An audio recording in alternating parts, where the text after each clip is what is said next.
Good morning students, today we will read relative pronoun. तुम board पे देख सकते हो। इससे पिछले वीडियो में हम लोग जो है नाउन को कवर कर चुके हैं और नाउन के काइंड्स को, कितने तरह का नाउन है। और आज हम लोग पार्ट्स ऑफ स्पीच के दूसरे पार्ट पे डिस्कस करेंगे जिसका प्रोनाउन है। प्रोनाउन के पहला दो पार्ट हो गया है, personal pronoun and demonstrative pronoun. इसके वीडियो हमारे वहाँ पे दिया हुआ है, डिस्क्रिप्शन में लिंक हम डाल दे रहे हैं, वहाँ से आप लोग जो है इसको रिवाइज कर लीजिए। उसके बाद जो है इसमें आएंगे। देखो आज हम लोग प्रोनाउन के तीसरे पार्ट में है जिसका नाम है रिलेटिव प्रोनाउन। रिलेटिव प्रोनाउन इसको देखेंगे। रिलेटिव प्रोनाउन बेसिकली क्या होता है? रिलेटिव प्रोनाउन को नाम से पता चलता है। पहले क्या बोले थे? पर्सनल प्रोनाउन तुम नाम से पता चलोगे कि क्या पता चल रहा था कि it refers to any person और थिंग, ठीक है, just as I, we, he, she. उसके बाद आ जाता है तुम्हारे डेमोस्ट्रेटिव प्रोनाउन, जो क्या करते हैं पर्टिकुलर किसी चीज को डेमोस्ट्रेट करते हैं, जैसे कि कहाँ पे है, कौन सी जगह पे है, सामने है कि दूर है, तो ये बताता है। जैसे दिस, दैट, दिस, दोस, ये हो गया था। अब आते हैं रिलेटिव। रिलेटिव मतलब किसी रिलेशन से ही आता है रिलेटिव, ठीक। किसी पर्टिकुलर किसी चीज के साथ जब रिलेशन क्रिएट करते हैं, मतलब अगर मान के चलो ये जो मार्कर है, मार्कर अगर इसके किसी चीज के साथ रिलेट करो, जैसे कि टीचर के साथ अगर रिलेट करो तो क्या हो गया? ये रिलेटिव प्रोनाउन की तरह हो जाएगा। जैसे कि यहाँ पे देखो, तुम्हें थोड़ा सा एग्जांपल सब समझाते हैं। देखो यहाँ पे एक सेंटेंस लिखा गया है, I know the man who came, ठीक।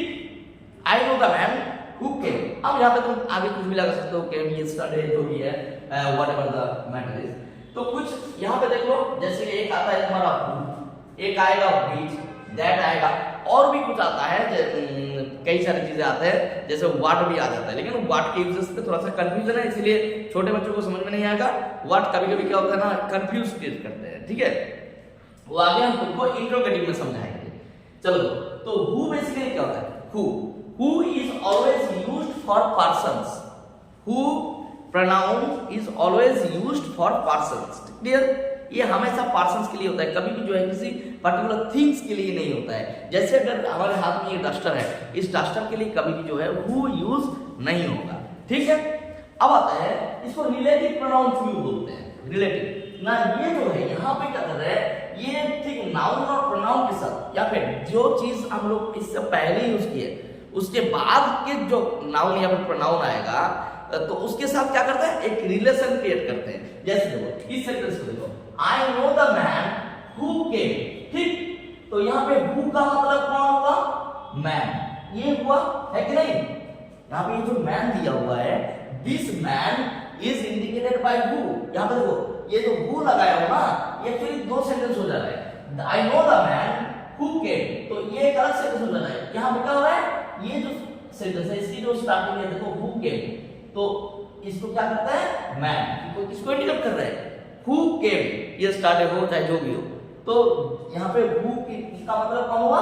ये मैन। तो क्या हो रहा है, इस मैन इसके साथ एक रिलेशन क्रिएट हो रहा है, तो इसीलिए इसको रिलेटिव प्रोनाउन भी बोले जाते हैं। मतलब जो नाउन या फिर प्रोनाउन जो पहले हम यूज कर चुके हैं, उस ठीक उसी को समझाने के लिए, वैसे तो है ही प्रोनाउन का काम हो, लेकिन उसके बस उसी को बताने के लिए जो हम लोग या हु, व्हिच, दैट जो भी हम यूज कर रहे हैं, ये क्या होगा, वो एक रिलेशन क्रिएट कर देगा, ठीक है। तो इसीलिए इसको कहा जाता है रिलेटिव प्रोनाउन। इसका और एक नाम है, इसको कंजंक्टिव प्रोनाउन भी बोला जाता है।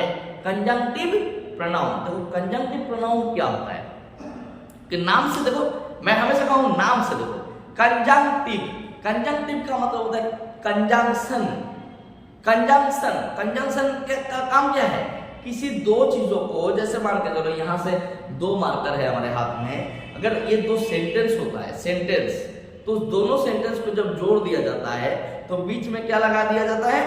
एक कंजंक्शन लगाया जाता है, कंजंक्शन, ठीक है। तो कंजंक्शन का काम क्या होता है? दोनों सेंटेंस को आपस में जोड़ना होता है कंजंक्शन का काम। उसी तरह से ये भी देखो, दोनों सेंटेंस को आपस में जोड़ना। आई नो द मैन एक सेंटेंस हो गया, मेन, ये हो गया हमारा मेन। तो देखो सेंटेंस में यहाँ पे तुम्हें क्लॉज भी जानना जरूरी है, ठीक है। मेन क्लॉज, सब क्लॉज, एक का प्रिंसिपल क्लॉज आता है, सबऑर्डिनेट क्लॉज आता है, ठीक है। तो मतलब मेन क्लॉज, सबऑर्डिनेट क्लॉज और सब क्लॉज। तो यहाँ पे ये मेन क्लॉज है। मेन क्लॉज अपने आप में कंप्लीट होता है, ठीक है। मेन क्लॉज अपने आप में कंप्लीट हो जाता है, लेकिन सबऑर्डिनेट क्लॉज को मेन क्लॉज की मदद चाहिए होता है। जैसे देखो यहाँ पे अगर मैं कहूँ हु केम, तो ये सेंटेंस कंप्लीट नहीं होगा अगर यहाँ इसको जरूरत है, आई नो द मैन, लेकिन अगर यहाँ पे मैं कंप्लीट कर दूं आई नो द मैन तो क्या हो गया, ये अलग हो गया। तो ये हमारा गया क्लॉज में। एक ही सेंटेंस के अंदर जितने भी क्या होता है फाइनाइट वर्ब होता है उतने क्लॉज होते हैं। तो ये कई सारी चीजें हैं ग्रामर में जो तुम्हें बेसिकली धीरे धीरे हम समझाते रहेंगे, ठीक है। जब फाइनाइट नॉन फाइनाइट पढ़ाएंगे तभी बता देंगे। तो यहाँ पे देखो इस सेंटेंस के साथ इस सेंटेंस को जोड़ दिया है, आगे इसमें कुछ लिख सकता हूँ, आई know the man who came yesterday, who came my home yesterday, who came my home yesterday, ठीक है। मैं उस आदमी को जानता हूं जो कल हमारे घर आए थे। तो इसमें तुम देख सकते हो ये जो हु है, हु क्या किया, इस सेंटेंस को सेंटेंस नंबर 1 को सेंटेंस नंबर 2 के साथ जोड़ दिया, ठीक। ठीक उसी तरह से जैसे पाइपलाइन में तुम्हारे घर में जब पाइपलाइन का काम होता है तो क्या करते हैं लोग, मान के चलो यहाँ पे कोना आ गया टेढ़ा, वहां पे बीच में एक ठो क्या बोलते हैं कनेक्टर लगा देते हैं एल टाइप के, है ना, एल टाइप का कई तरह के डिजाइन आते हैं, ठीक है। तो उसमें क्या करते हैं, इसको कहते हैं कनेक्ट करना, वो ठीक कंजंक्शन की तरह काम करता है। तो क्योंकि ये रिलेटिव प्रोनाउन भी कंजंक्शन की तरह काम करते हैं तो इसलिए इसको कंजंक्टिव प्रोनाउन भी कहा जाता है। तो हम लोग दो चीज जान गए, एक रिलेटिव प्रोनाउन है क्या, दूसरा क्यों रिलेटिव बोला जाता है, दूसरा कंजंक्टिव क्यों बोला जाता है इसको, ठीक है। ऊपर से जो है थोड़ा बहुत ये भी देख लिए कि कैसे इसको ज्वाइन करते हैं। चलो अब कौन कौन से आते हैं, पहला आता है हु, हमारा हु। तो हु बेसिकली जैसे हु आर यू, ये अलग बात हो गया, तुम कौन हो, ठीक है, ये तो इंटरप्रेटिव आ गया। लेकिन हु देखो हु यहां भी है, अब इंटरप्रेटिव आगे लिखेंगे वहां बोलेंगे। तो ओनली टू पर्सन्स, मतलब who is used only to persons not for things। इसके लिए इसको मैं कोई ये नहीं कहेगा इसके लिए who यूज नहीं होगा because it has no life, तो इसके लिए यूज नहीं होगा। who किसके लिए यूज होगा, who only यूज होगा persons के लिए। जैसे तो यहाँ पे मैंने लिखा है I know the man who came yesterday, तो यहाँ पे who कौन है, the man, ठीक, the man यहाँ पे who है। तो who किसके लिए यूज हुआ है, द मैन के लिए, तो इसका तो जीवन है ना, दैट्स व्हाई ये क्या है, कौन सा प्रोनाउन है, ये रिलेटिव प्रोनाउन है और who का यूज होगा। तो अगर इसको हटा दीजिए क्वेश्चन कैसे आएगा, इस who को हटा देगा, ठीक। अब यहाँ पे कहेगा dash, I know the man dash came yesterday, तो यहाँ पे कौन सा प्रोनाउन लगाओगे, who लगाओगे, ठीक। क्यों लगाना है, बिकॉज यहाँ पे किसी पर्सन को इंडिकेट किया जा रहा है और यहाँ पे कंजंक्शन की तरह लगाना है, और तुम्हें इसमें कौन सी प्रोनाउन हो जाएगा, वो हु प्रोनाउन यूज होगा। चलो आगे देखते हैं, इसी की ठीक उल्टा देखो व्हिच किसमें यूज होता है, व्हिच बेसिकली यूज होता है, देखो यहाँ पे थिंग्स के लिए यूज होता है, दूसरा जो है एनिमल के लिए यूज होता है, और तीसरा बेबीज के लिए यूज होता है, बेबीज, ठीक है, जैसे छोटे बच्चे के लिए। तो हु बेसिकली जैसे जीवित इंसान के लिए यूज होता है, लेकिन व्हिच का यूजेस दोनों में होता है, एक तो पर्सन्स के लिए भी होता है, थिंग्स के लिए, किसी पर्टिकुलर चीज के लिए, किसी पर्टिकुलर चीजों के लिए भी होता है, किसी पर्टिकुलर एनिमल के लिए भी होता है, मतलब एनिमल्स के लिए भी होता है और बेबीज के लिए भी होता है। जैसे तो यहाँ कुछ सेंटेंस मैंने लिखे हैं, the meeting which was held in the morning, whatever it is, the meeting which was held in the garden was conducted by was attended by 500 people, ठीक है। उतना मैं यहाँ पे नहीं लिखा हूँ, थोड़ा शॉर्टकट में लिखा हूँ, the meeting which was held, देखो क्या है, the meeting, ठीक, the meeting which was held, ये देखो which जो है which यहाँ पे क्या लगा है, तो इसको अगर मिटा दिया जाता, अगर यहाँ पे किसी तरह से who was held तो होगा नहीं, क्योंकि because who indicate persons, यहाँ पे क्या है, मीटिंग का कोई जीवन है क्या, नहीं है, मीटिंग का कोई जीवन नहीं, मीटिंग लेने वाले या मीटिंग में अटेंड करने वाले लोगों के जीवन है। तो मीटिंग किस में आएगा, सॉरी मीटिंग किस में आएगा, मीटिंग तो थिंग्स में आ जाएगा, ये व्हिच एब्स्ट्रैक्ट आइडिया है, ये व्हिच किस यहाँ पे कौन सा लगेगा, व्हिच लगेगा, क्यों, क्योंकि यहाँ पे इसकी जो है किसी पर्टिकुलर थिंग्स की रेफर हो रहा है या फिर कोई एब्स्ट्रैक्ट आइडिया के ऊपर हो रहा है, या फिर कुछ ये नहीं कर देखो दिस और कोई थिंग्स ले लो, this is the book which he bought, this is the book, तो किसके लिए, बुक which he bought, तो which किसके लिए बैठ गया, इस बुक के लिए, इस बुक का कोई जीवन नहीं है, तो कौन से प्रोनाउन का यूज होगा, जब ऐसे इनएनिमेट ऑब्जेक्ट होगा, तो यहाँ पे अगर ये हटा दिया जाए और तुमको डैश दे दिया जाए कि आप बताओ कौन सा प्रोनाउन यूज होगा, this is the book dash he bought, ठीक है, तो क्या होगा, which, ठीक। अच्छा देखो डॉग्स के लिए, एनिमल्स के लिए यूज हुआ है, this is the dog which I saw, this is the dog. तो छोटे जानवरों के लिए भी, जानवरों के लिए क्या यूज होता है? which। ठीक है। अच्छा, अब यहाँ पे देखो एक चीज और हम बोलेंगे, ये जो है इसको हम लोग क्या बोलते हैं ना, ये जो बुक हो गया, ये हो गया, मैन हो गया, यहाँ पे जो हमारे आगे आया है इसको कहा जाता है एंटीसीडेंट। एंटीसीडेंट भी बोला जाता है। किसको एंटीसीडेंट बोलते हैं? क्योंकि देखो ये जो बुक है, ये आई नो द मैन, मैन जो है ये हु का एंटीसीडेंट है। एंटीसीडेंट हु जो है, हु हमारा प्रोनाउन हो गया, तो इस हु का एंटीसीडेंट कौन है? The man. सॉरी, पूरा हुआ the man. The meeting which was held, तो व्हिच का एंटीसीडेंट कौन है? The meeting. ठीक, यहाँ पे this is the book which he bot, तो यहाँ पे भी व्हिच के एंटीसीडेंट कौन है? The book. ठीक, यहाँ पे दिस इज द डॉग इसमें किसके एंटीसीडेंट है? व्हिच के। अच्छा, अब यहाँ पे समझो कि ये सब जो है, ये सब ये क्या हो गया? एंटीसीडेंट हो गया। तो ये एंटीसीडेंट है क्या चीज?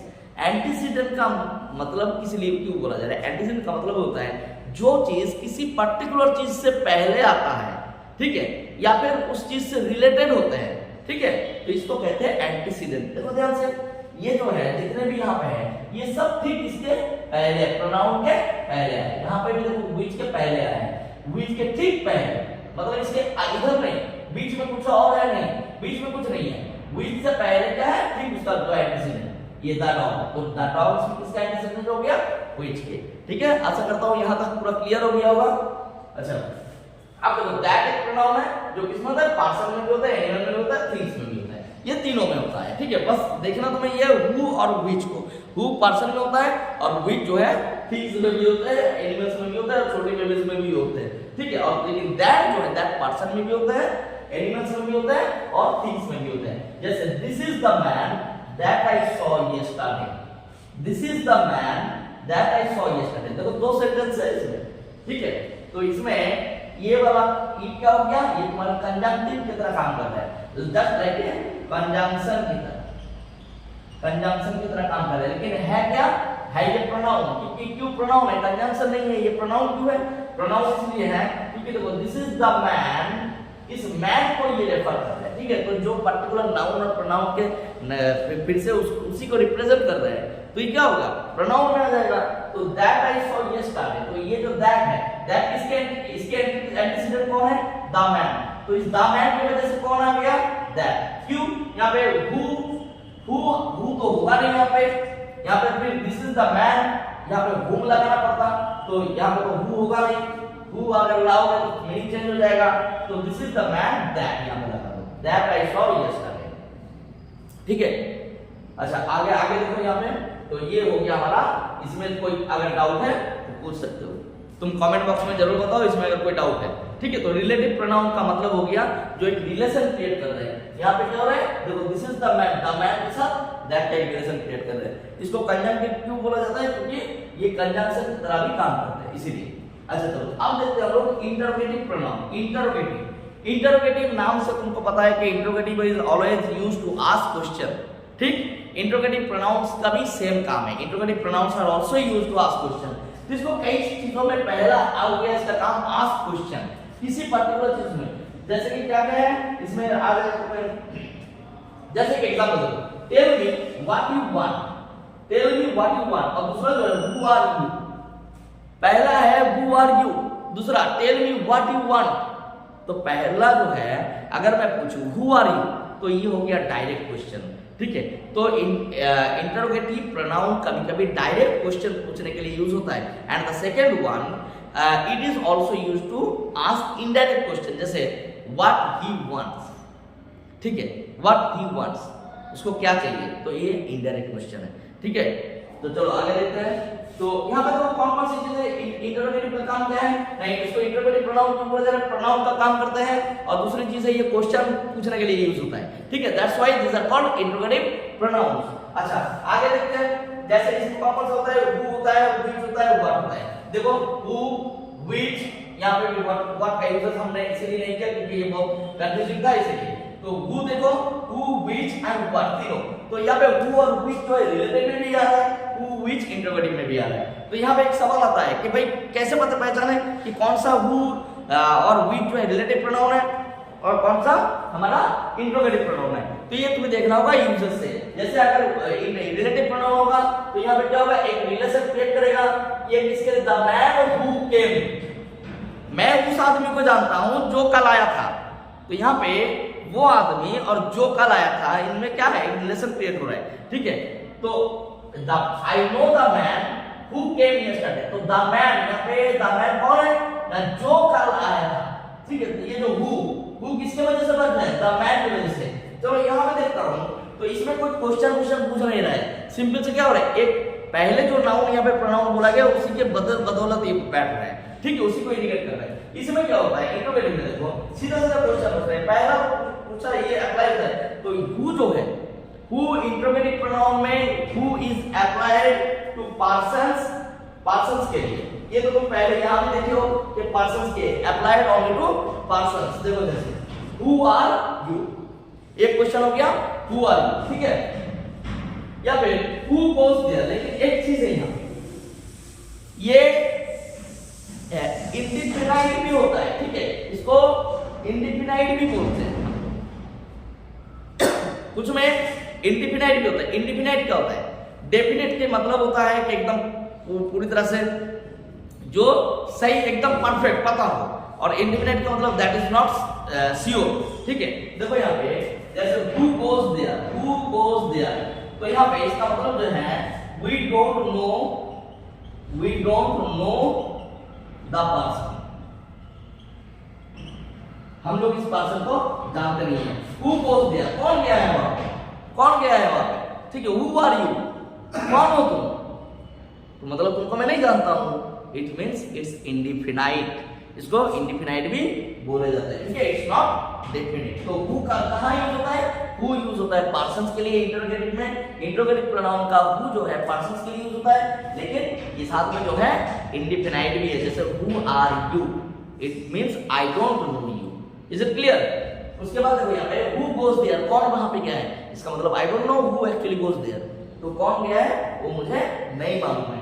ठीक है, अब यहाँ पे व्हिच, ऐसा करता हूं तुम लोगों को दिख रहा है, देखो अब यहाँ पे देखो व्हिच का यूज होता है, व्हिच यूज होता है पर्सन्स के लिए भी थिंग्स के लिए भी। ठीक है, यहाँ पे तुम लोग ऑलरेडी देखे हो कि व्हिच का यूज का होता है थिंग्स में भी, एनिमल्स में भी यूज होता है। तो थिंग अगर जो है हु पर्सन्स के लिए यूज होता है लेकिन इंडिफिनाइट फॉर्म में, लेकिन व्हिच जो है व्हिच पर्सन्स के लिए भी, थिंग्स के लिए। लेकिन इसके यूजेस है कि one out of A group, मान के चलो अगर मेरे हाथ में इसमें मान के चलो दो ही है, तो मान के चलो 20 मार्कर है, 20। ठीक है, अब मान के चलो मैं कह रहा हूं which one you want, which one you want। ठीक है, तो इसका मतलब क्या हो गया, इनमें से हमारे हाथ में 20 मार्कर है, 20 मार्कर आई है, but which one you want, तुम कौन सा चाहते हो। तो इसके लिए तुम्हें कोई पर्टिकुलर एक चूज करना है। तो मतलब क्या हो गया, one out of A group. Is it clear, one out of A group. This is the use of which in interrogative pronoun. Interrogative pronoun में व्हिच का यूजेस यही है। देखो यहाँ पे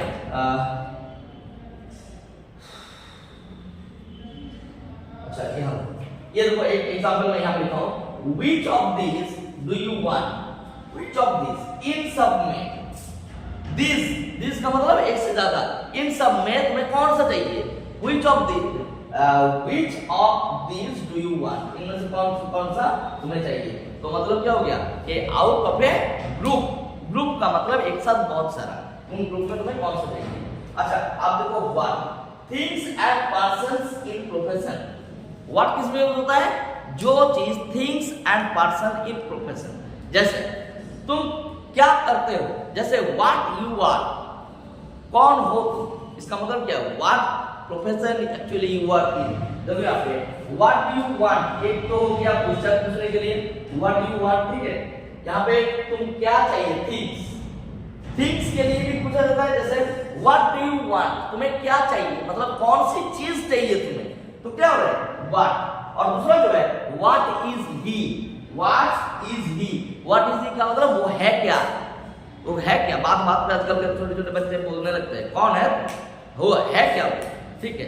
मतलब व्हाट इज ही का मतलब what is the actual profession of him, ठीक है, उसकी प्रोफेशन क्या है, व्हाट इज ही मतलब वो है क्या, मतलब कौन से प्रोफेशन में है, ठीक है। तो ये सब सारी यूजेस जो है इंट्रोगेटिव प्रोनाउन के होते हैं। तो आशा करता हूं रिलेटिव प्रोनाउन और इंट्रोगेटिव प्रोनाउन में फर्क समझ में आ गया। इंट्रोगेटिव रिलेटिव प्रोनाउन क्यों कहा जाता है, इंट्रोगेटिव क्यों कहा जाता है, कहां यूज होता है, दोनों में आपस में क्या डिफरेंस है। जब ये रिलेशन बताएगा तब हो गया तुम्हारा रिलेटिव प्रोनाउन, और जब ये क्वेश्चन पूछने में मदद करेगा या फिर किसी पर्टिकुलर चीज के बारे में पूछने में मदद करेगा तो क्या होता है, वो इंट्रोगेटिव प्रोनाउन में आ जाता है। वही सेम हु व्हिच है, लेकिन दोनों की यूजेस अलग है। आशा करता हूँ वीडियो अच्छा लगा होगा। अगर वीडियो अच्छा लगे तो लाइक और शेयर और सब्सक्राइब जरूर करिए। Thank you.